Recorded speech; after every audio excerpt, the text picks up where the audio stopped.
He placed fifth as a male athlete, but then transgendered or transformed into, or transitioned is what I'm trying to say, into a transgender woman and competed at the state level and came in first. She came in first. Are you kidding me? I believe that you should take You the First heard of Amendment curb your seriously, sir. enthusiasm? Here's my saying, curb my nausea. Are you telling me the Columbia administration and the faculty was supportive of the Jewish community? I think that they are You trying need to find... stop dipping into your ketamine stash. Thank you all for being here. Ms. Solomon, I want to be sure I understand your testimony. Did I understand you to testify that anti-Semitism is worse under the Trump administration? Senator, thank you for your question. You don't have to thank me.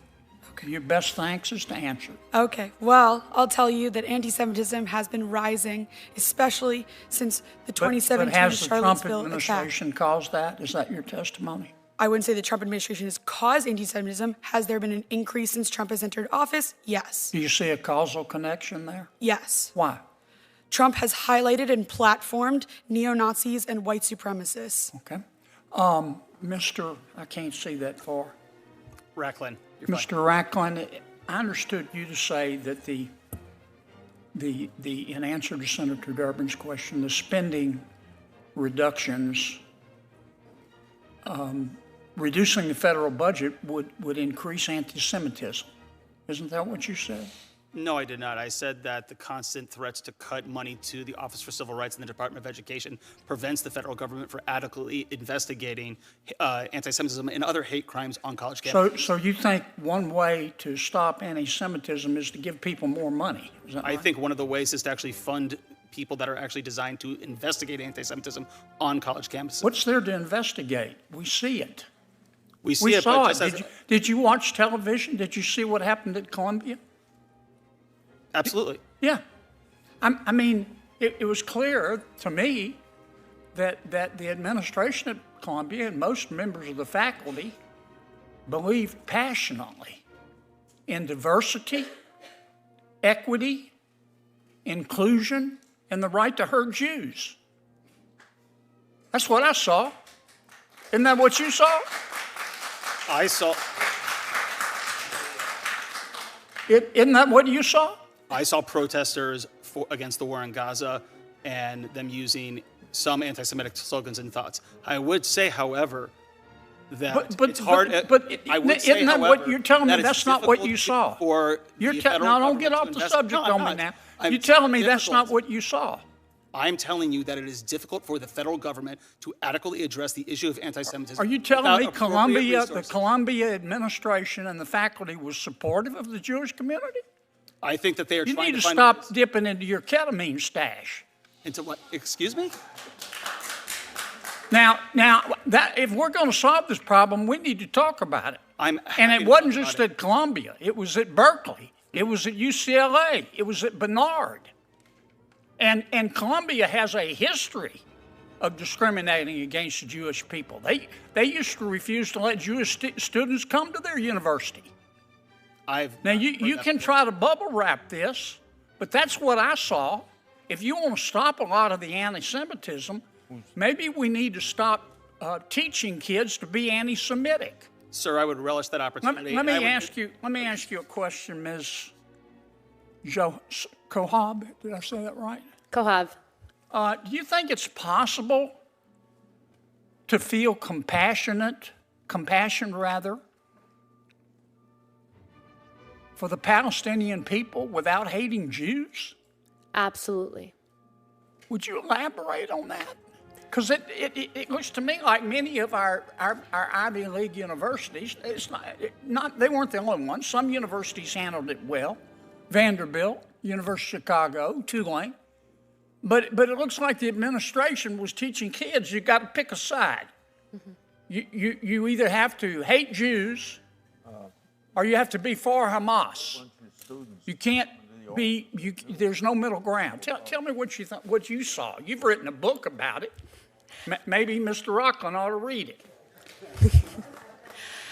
Just because we are testifying, I wrote a chapter in the anthology Young Zionist Voices about what's happening on college campuses, and my book is coming soon, so look out for that. Good plug, but So let me answer your question. Can you feel compassion for the Palestinian people and not hate Jews? Absolutely. I think that what I've seen on college campuses is a pushing of a Marxist framing of the way that you see the world. And this is not only in liberal studies departments. I've taken dance classes, I've taken creative writing classes, where your final project is literally called The Political is Personal. And what they're teaching you on college campuses is that the political is personal and that everything should be personalized. And there's a global north, a global south, a global right, and a global wrong. And the issue with college campuses and what's happening right now in the United States is that we're allowing ideology to drive violence. A society that says that you can commit violent acts based on your ideology because your ideology is correct is a society that's eroding. And that's what I see on college campuses. Now, you asked if I could feel Palestinian peoplehood, right? If I could feel compassion for the Palestinian people. Absolutely. And every night when I go to bed, yes, I pray for the Jewish people, but I also pray for the Palestinian people, for God to send them leaders that actually care more about their safety. Leaders that put their people's safety in order to propel an ideology at risk aren't leaders. If you look at Hamas, they tout what happened after October 7th up until this day as a victory. How can you lie in rubble after thousands of your people have died and call that a victory? So what I see that has to happen on college campuses is de-radicalization. Until you admit that there's a radical ideology happening on a college campus, you cannot fight it. You cannot fight it. Professor Franks, let me ask you, I listened to your and Ms. Hemingway's testimony and Professor Turley's, so I got part of it. As I understand it, your position, Professor Franks, is that, I think you used the word myth. It is a myth that the Biden administration used government to compel speech, private speech, but that the Trump administration is doing that. Is that a fair characterization? Yes, that's correct. Okay. Do you think perhaps you're allowing your personal political beliefs to affect your objectivity here? No, I do not. What is guiding my answers here is that I'm looking to see what the Supreme Court has said. You notice that in the testimony about the Censorship Industrial Complex. I got that part. No, I just that want to part. clarify. No, but I've only got 5 minutes. Your answer is no, as I appreciate it. Let me ask you a couple questions. You wrote a law review article in December of 2023 for the New York University Law Review, and it was about the two cases, Bruin, Supreme Court case, and Dobbs. Remember that article? Yes, I do. Okay. In this article, you said, I'm going to quote your words, "Taken together, these two cases demonstrate that the Supreme Court has embraced the use of the Constitution as a tool of racial patriarchy," end quote. Did you say that? Yes. Okay. And then you went on to say, quote, "When the Supreme Court declares that there is a constitutional right to armed self-defense in public, it openly embraces and promotes a culture that privileges white men's ability to terrorize and kill those that they perceive as threats," close quote. Did I read that correctly? I believe so. Thank you for reading. Okay. And did you also say in that article, I'm going to quote again, quote, "by simultaneously expanding white men's right to kill and constricting women's right not to die, this Supreme Court," referring to the current United States Supreme Court, "has turned the Constitution into a homicide pact as well," close quote. Did you write that? That sounds like me. Okay.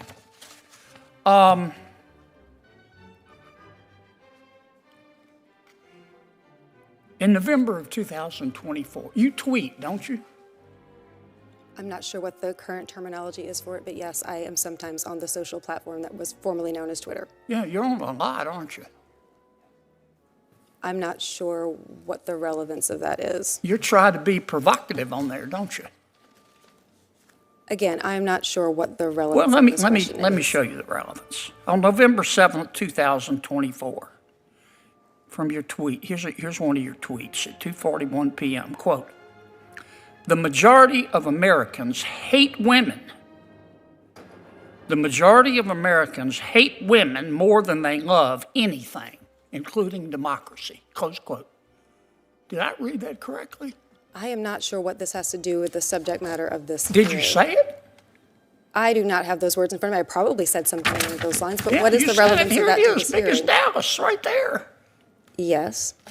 But your political beliefs don't impact your feelings about President Biden or President Trump. I don't have feelings about either of them. What I have Sounds is to me doctrine. like you have your favorite feeling is anger. Let me ask you this. You issued another tweet. This was in May of 2022. You've just been tweeting up a storm. You said, quote, "There's a reason why the conservative-dominated Supreme Court thinks the Constitution does not contain a right to an abortion, but is convinced that it contains an individual right to possess firearms. And that reason is white male supremacy." Close quote. Did I read that correctly? Is there a question in this? Did I read that correctly? That's Is there my a question that is relevant to this hearing? Did I read that correctly? Do you really think that the United States Supreme Court, you're an officer of the court, is guided by white male supremacy? I believe that the First Amendment prohibits the president Did you and other say state that? officials for punishing people for Did their you honestly say that, Professor? I And you believe expect us, that the First as a Amendment, Democratic witness, to take you seriously? Are you kidding me? I believe that you should take You the First heard of Amendment curb your seriously, sir. enthusiasm? Here's my saying, curb my nausea. I Thank you. believe that you Yeah, should take the First time has Amendment expired. Thank seriously. you. Senator Durbin. There is a lady by the name of Laurel Libby. Laurel Libby. She happens to be from Maine. I love Maine. Beautiful, beautiful state. She's in the state legislature. And by all accounts, Ms. Libby is a very talented, accomplished legislator. She has beliefs, as we all do. And one of her beliefs is that it is unfair to allow transgender women to play women's sports. In other words, Ms. Libby, I don't speak for her, but I've read her interviews. She believes it's unfair, fundamentally unfair, that it will destroy women's sports if transgender women, biological males who identify as transgender women, are allowed to play women's sports. And she has said so. In fact, she put up a Facebook post. And the Facebook post highlighted a transgender athlete who one year placed fifth, I think, in the pole vault, and then transitioned into, he placed fifth as a male athlete, but then transgendered or transformed into, or transitioned is what I'm trying to say, into a transgender woman and competed at the state level and came in first. She came in first. So when this individual was a biological male and competing, the biological male came in fifth in the state competition. The biological male transitioned into a transgender female and was allowed to participate by the officials in Maine in the pole vault in women's sports and came in first. Well, Ms. Libby thought that was really unfair, and so she posted a picture of the athlete, the transgender athlete,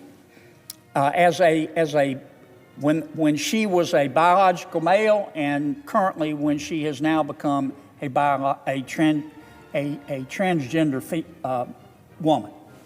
She posted the picture. She didn't put any name, any phone numbers, any addresses, or any of that. She posted the picture of the athlete side by side before transitioning after.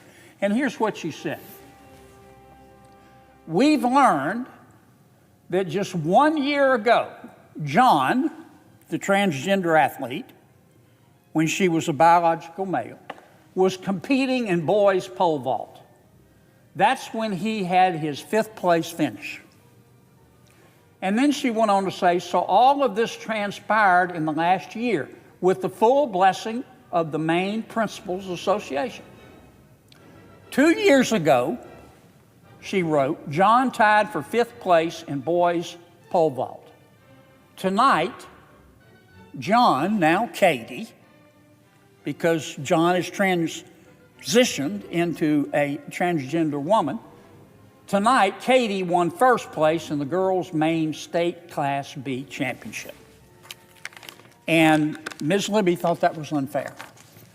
And so do many Americans. So do I, frankly. Well, Ms. Libby's in the state legislature. And her colleagues, Democrats, who are entitled to their opinion as much as Ms. Libby, who is a Republican, is entitled to hers, they got very angry. They wanted to throw her out. They wanted to throw Ms. Libby out of the Maine legislature. They wanted to expel her, but they couldn't do it because that takes a 2/3 vote. So they said, we're not going to expel her. We're going to censor her. That only takes a majority vote. But in censoring her, which they only needed Democratic votes to do, they added conditions that Ms. Libby could no longer vote and could no longer participate in any legislative committees. I guess she just has to sit there. Well, that disenfranchises the constituents that Ms. Libby represents. And frankly, they kind of went through the back door when they should have gone through the front door in a transparent way. I'm not here to try to meddle in the Maine state legislature. Let me say it again, I love Maine. I think it's one of the most beautiful places in the world. And the way they handle their local politics is none of my business. That's not why I'm here. But I am here to say what Ms. Libby did. Let me put it another way. Ms. Libby's belief about the fairness of transgender women participating in women's sports is based on science. It is. You may disagree with the science, and you may disagree with her, and if you do, you're entitled to do that. But Ms. Libby didn't just pluck this point of view out of thin air. A lot of Americans agree with her.